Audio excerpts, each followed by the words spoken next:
Hello, welcome to Learning to Drum. I'm your host, Adam Tevlin. Welcome back this week. Now, last week what we did was study number 21, as well as review the triplet drag and the triplet roll exercises. So keep working on those. Remember, the goal is going to be 110, all right? So keep working on all the other stuff before that, though, as well, right? Even like 8 on the hand, and that's how I usually start my warm-up process, is just starting out with 8 on the hand to get those wrists loose. So welcome back to the show, and if this is your first time watching, please go back to episode 1. Now, last week I said we were going to have a surprise. Okay, so what would that... No, it's not a test. There's no reading involved. There's no new rudiments or new exercises or anything like that, actually.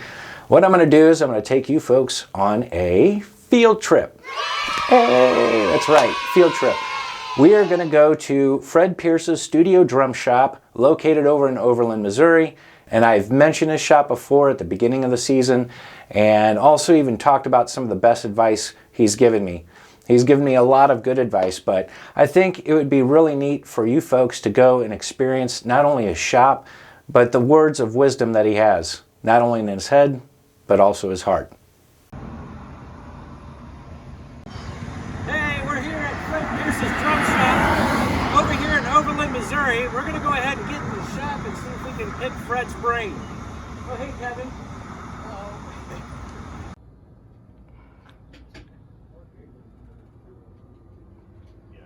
Well, thanks for having me over at the shop, Fred. I appreciate you giving me your time. I know the audience out there wants to know a little bit more about you. We mentioned your shop at the beginning of the season, and thanks so much for taking the time. My pleasure. I want to know where it all began. When did you pick up those first pair of sticks, and did you get a practice pad and a pair of sticks, or did you end up getting a drum set at the beginning? I got a drum set. Of course, not a very good one. Mm-hmm. Like we all start with something. My influences when I started was Benny Goodman and Gene Krupa.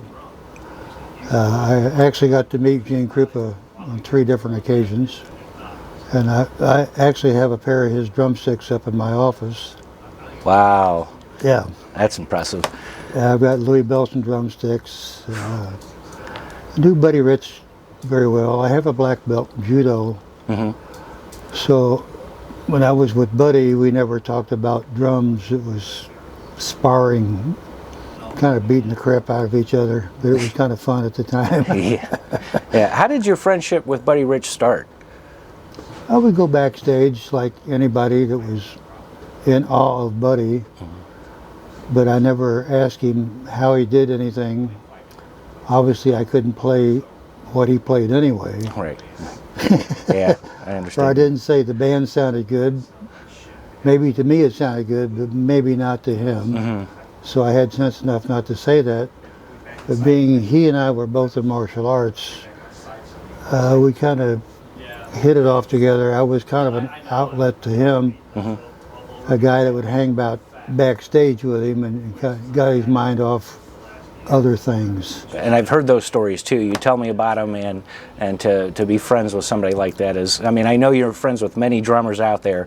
You know, to be able to be friends with Buddy Rich and have a relationship is remarkable. In your early years, going back to your early years with the first drum set, did you study with anybody in particular?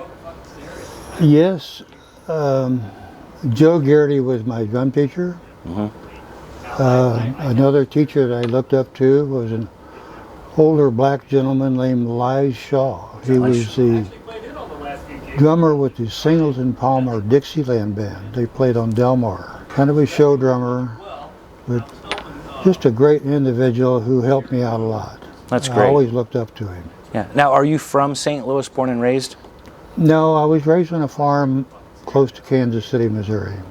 And I spent my 8th grade years here in St. Louis. Back in I know back in my day, in the late 80s, early 90s, when I was kind of starting to get really serious with the drums, we had videos, and I remember going and taking a look at the latest drum video in the shop, and I was here for, you know, an hour or whatever, and you wouldn't seem to mind, really you didn't seem to mind at all. But back in your day, you didn't have videos or YouTube or any of that stuff, and were there different schools of thought of drumming from just depending on who you talked to? When I started out, it was hard to find a legitimate drum teacher. So you would take LP records, play them, and try to emulate what they were playing. For years I played Sing, Sing, Sing until I saw the video of Gene Krupa playing it, and I realized I was accenting with the wrong hand. Right, exactly. He does like the accent was with him was on the left hand, and I always accented with the right. Right. That's I didn't know that till the video came out. A lot of people in the olden days, they had really word of mouth, and if you were fortunate enough to have a good drum teacher in the area, you had that. But Roy Burns' example out there in Kansas, he's a Kansas guy. He didn't have, he had to travel, 4 hours, to I think Kansas City to study with his teacher out there. Yeah. And actually, I took lessons from Roy Burns. Wow. And I took lessons from Ed Shaughnessy. Two great individuals, two different styles of drumming, but Roy Burns was a very close friend of mine. That's right. Yeah, you introduced me indirectly, gave him a phone call before I went up to their headquarters. I did. And I appreciate that. And pitched him about the actual very show that we're talking about here. And it's 6 years in the making, so I'm now down to the finish line, thankfully. How old were you when you started to make a living at the drums? And what were you doing mostly at the time? Was it teaching, performing, recording? No, when I first started out, I was early teenager. And me and another black gentleman who played violin would go tavern to tavern. I grew up Kings Highway in Delmar here in St. Louis. Yeah. And he would play like Tiger Rag and things like that. I'd take a snare drum in, he'd play Tiger Rag. We'd pass the hat. We'd get in his car, I wasn't old enough to drive, Wow. and go to the next club. Same thing, Tiger Rag, pass the hat. And that's how it started out. And then I started out just playing real, what I would call R&B music. Not R&B today, but what I would call the legitimate R&B stuff. That's my big influences. How to play the right shuffle, so on and so forth. That's right, yeah. When was your move to Nashville? You lived in Nashville for a little bit, right? Well, I graduated from the R&B into rockabilly music, which was kind of big at the time. I played that for a number of years. Just kept moving up the ladder. I played drums on the Charlotte Peters show. Not many people remember the Charlotte Peters show, but I was the drummer. Oh, how cool. Yeah. At both channels. She was on two channels, two different channels.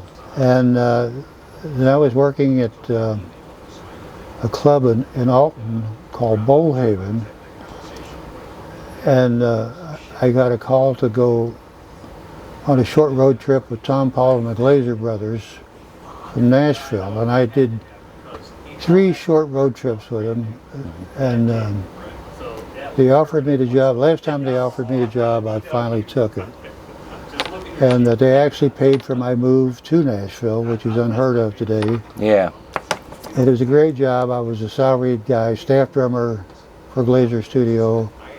Played on the Grand Ole Opry, the Ralph Emery TV shows. Did all the road work. Recorded with a lot of major artists. In my younger days, I have a country blues background. Played with Ray Price, George Jones, people like that. Amazing history right there and experience, to share those stories. Did the first album with a gentleman named Kinky Friedman. And Kinky is a different individual, but a very talented writer, and I enjoyed that. And I had back problems at the time, so all the time I spent in Nashville, it was grueling because I had to travel on the weekends, and the cars and buses were taking a toll on my back, and I had my house rented out to a lady named Barbara Fairchild, who had finally hit, she had a #1 record with Teddy Bear. So she was on a move to Nashville. So I thought, you know, I'm just going to move back home. So I moved back home and started playing Around town still. around town. Yeah, I spent a lot of time with the Nick Nixon band. Yeah, I remember them. Yeah, probably 30 years off and on with them. Yeah, yeah. And a friend of mine at the time was Phil Halsey. And he was kind of the drum guy. And Phil was moving to LA. So he called me up, he says, okay, you're the drum guy. I'm moving. So he gave me phone numbers and addresses of drum companies. And that's how I started in the drum business. Now this place you bought, it was a house converted into a music shop, correct? Exactly. Okay, and that was in the year 1972. 72. You're actually celebrating your 50 years in business. Yeah, it's September the 8th. Right, that's excellent. Some friends of mine are having a celebration party at the old Dorset Inn for me, and, which sometimes I forget how long I've been here, what I do. I still come to the store 7 days a week. Yeah. Most of the time I can catch you in here, you know. from when I started getting, well, as soon as I got my license, I was starting to make trips up here because I can take myself up here now, and I'm, you know, 16 and everything, and every time that I, you know, walked into the shop, you know, it always was love and come and hang, come and learn, come and fellowship, and one of the best pieces of advice actually you gave me in high school. I was really stressed out with trying to learn all these combination rudiments called hybrid rudiments, and I said, Fred, I just don't know where it ends, and I don't even know if I'm going to be able to get good at all these. You said to me, well, Adam, remember this, it all boils down to 3 rudiments: singles, doubles, and flams. Everything outside of that is a combination of one of those. So I was like, that makes sense. So if I'm in a bind and I need to practice on something, I'm going to keep up with those singles, doubles, and flams there. You've offered a lot of advice to a lot of people. I appreciate your knowledge and also being a part of this drumming community. It's just amazing. I didn't ever think about opening a drum shop. It just Phil Halsey kind of dumped it in my lap, and I just took it off and ran with it. I mean, I've done a lot of things. I used to be a commercial hot tar roofer in my young days.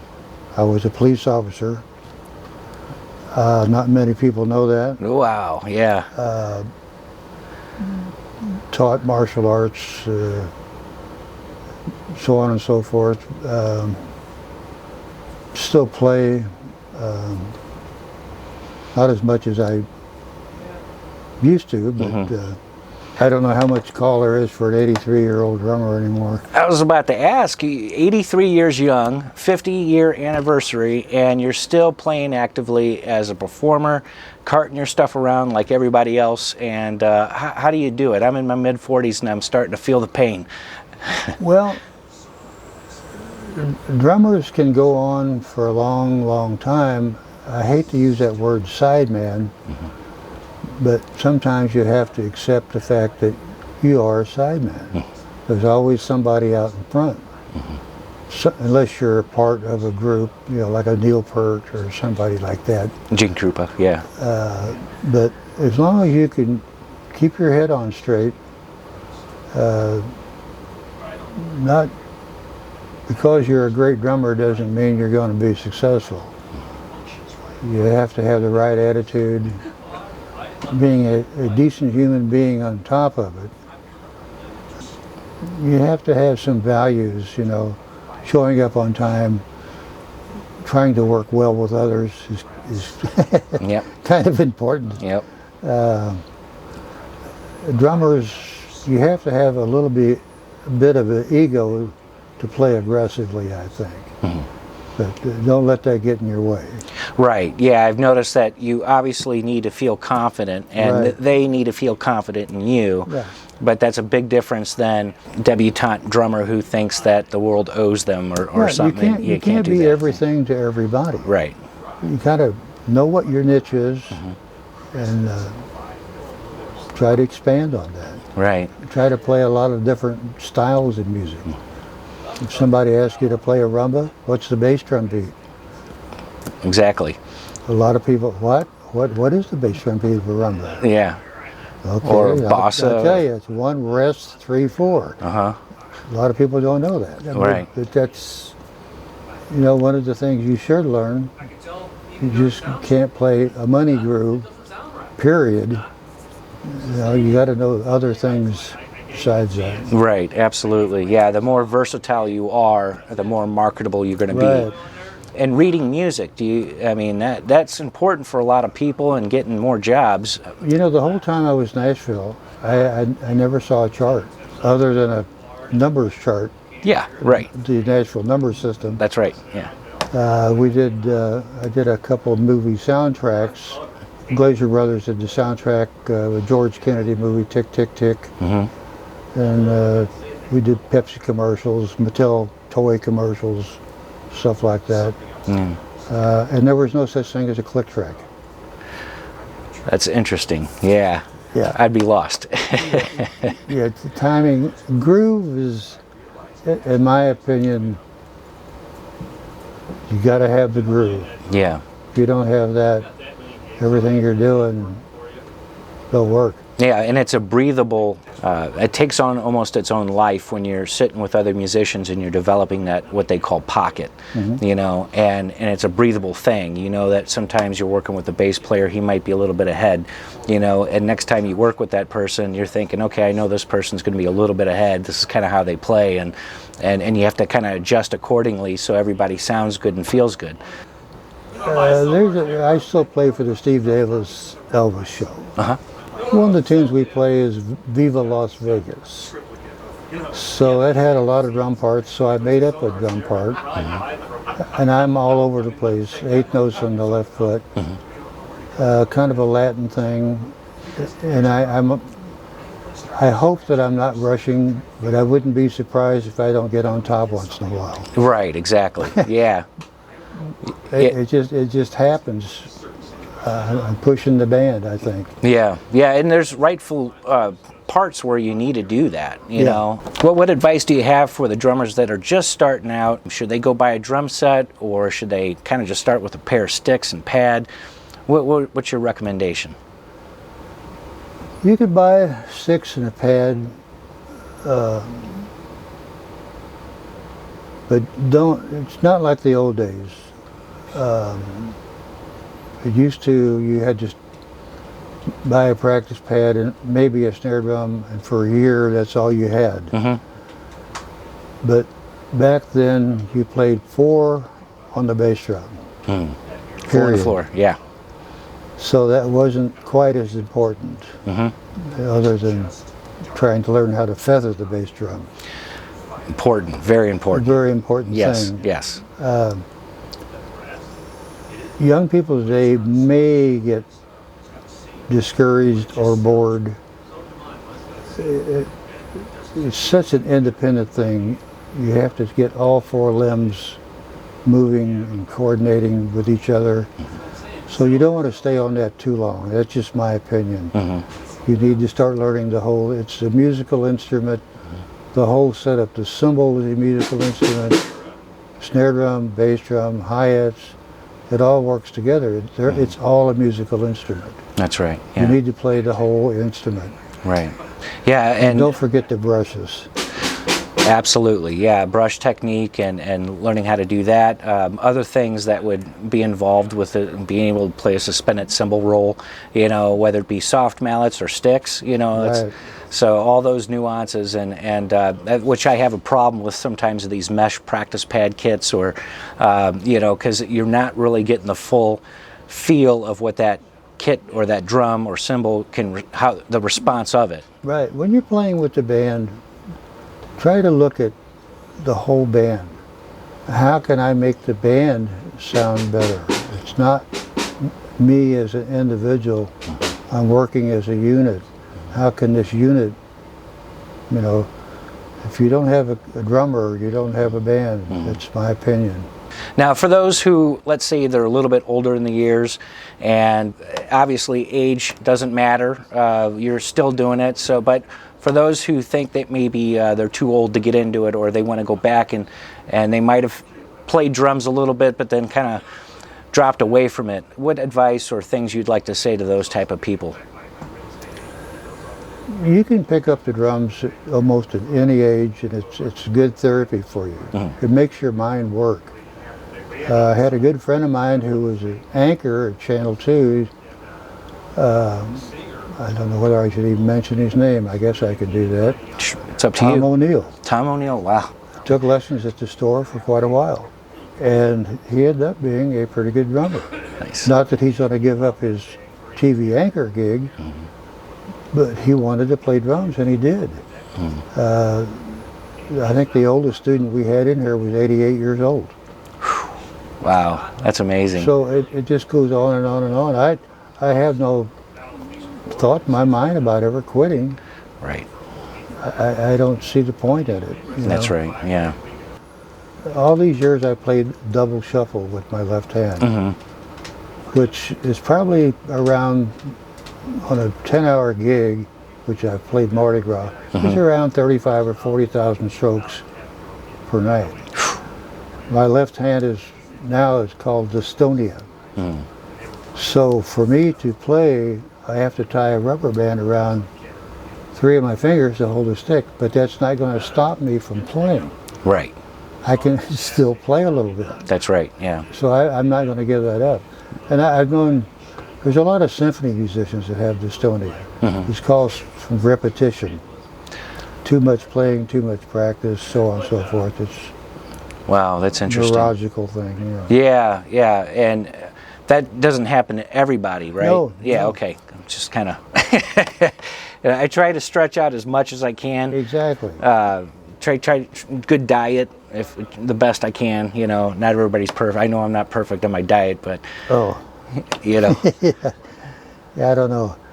If the word perfect or best, 2 words I rarely use. I just, you get in trouble with those 2 words. especially in music, you know. Especially in music. Yeah, I asked Will James, he was on earlier in the season, I said, do you ever, because he's in the symphony and we get this notion of, you know, everything has to be perfect. And I said, have you ever walked away from a concert saying that you've played something perfectly? He goes, hard to say. And it's not, he mentioned that it's not like he's dissatisfied with what he did. It's just you knew that there's always something that you could have done better, or that song didn't go off right, but we all recovered and made it work, and everybody didn't even notice the difference. And that's really important in music, is to be able to fluctuate with those inconsistencies and imperfections. I always say imperfectly perfect. We're always imperfectly Well, perfect. yeah, it's like on a 4-hour gig, if I got 20 minutes of things that I think I do well, I'm pretty happy. Absolutely, Yeah, 'cause absolutely. I'm my own worst critic, you know. I think, well, gee, I wish I hadn't done that one. Yeah, right. You're preaching to the choir here, because I'm a perfectionist myself, and I always walk away, you know, a little bit of disgruntledness, but it's Yeah. a learning experience, I think. Well, I'd like to give you a little plug. I love to see people that I've known for years do very well. Not only are you a wonderful player, but you're a terrific family man. Oh, That means a lot to me. So I thank you for the interview. absolutely. My pleasure, Fred. We're going to go ahead and close it out, ladies and gentlemen. We'll see you next week on Learning to Drum. I'm your host, Adam Tevlin, and always remember to keep swinging those sticks.